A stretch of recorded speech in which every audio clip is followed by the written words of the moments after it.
உங்களுடைய வீடு அல்லது வர்த்தக கட்டடங்களை வாடகைக்கு கொடுக்குறீங்களா? எச்சரிக்கை. அப்படின்னா இந்த செய்தி உங்களுக்கானது தான்.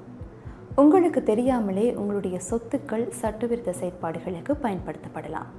இதனை முன்னிட்டு இலங்கை போலீசார் ஒரு அறிக்கையை வெளியிட்டுள்ளார்கள். அண்மை காலமாக வீடுகள் மற்றும் ஹோட்டல்களை வாடகைக்கு எடுத்து திட்டமிட்ட குழுக்கள் மற்றும் சில வெளிநாட்டவர்களும் பாரிய அளவிலான ஆன்லைன் நிதி மோசடியில் ஈடுபட்டு வர்றாங்க. குடிவரவு மற்றும் குடியகழ்வு சட்டங்களை மீறி இவ்வாறான குற்ற செயல்கள் ரகசியமாக முன்னெடுக்கப்படுவதாக இலங்கை போலீசார் தெரிவிச்சிருக்காங்க. உங்கள் வளாகத்தில் இத்தகைய செயல்கள் நடந்தால் நீங்கள் குற்றவியல் பொறுப்பு கூறலுக்கு உள்ளாக நேரிடும் என்பதையும் அவர்கள் தெரிவித்திருக்காங்க.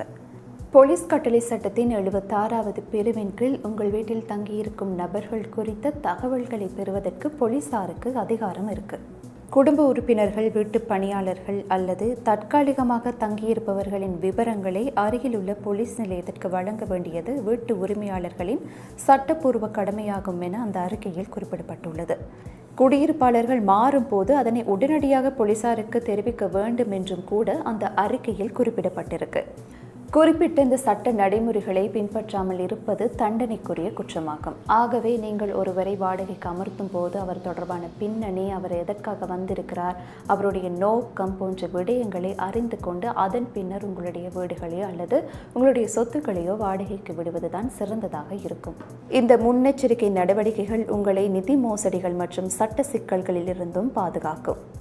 ஆகவே உங்களுடைய வீடுகளில் வாடகைக்கு இருக்கிறவங்க தொடர்பாக ஏதாவது சந்தேகம் காணப்பட்டால், அது மாத்திரமின்றி சந்தேகமான விடயங்கள் ஏதாவது நடந்தாலும் கூட அது தொடர்பாக போலீசாருக்கு அறிவிக்க 2 இலக்கங்களையுமே இலங்கை போலீசார் அறிமுகப்படுத்தியிருக்காங்க. 118 அல்லது 119 போன்ற இலக்கங்களுக்கு அழைப்பினை ஏற்படுத்தி இந்த மாதிரியான விடயங்களை நீங்கள் தெரிவிக்கலாம். ஆகவே விழிப்புணர்வுடன் இருப்போம், சமூகத்தை பாதுகாப்போம்.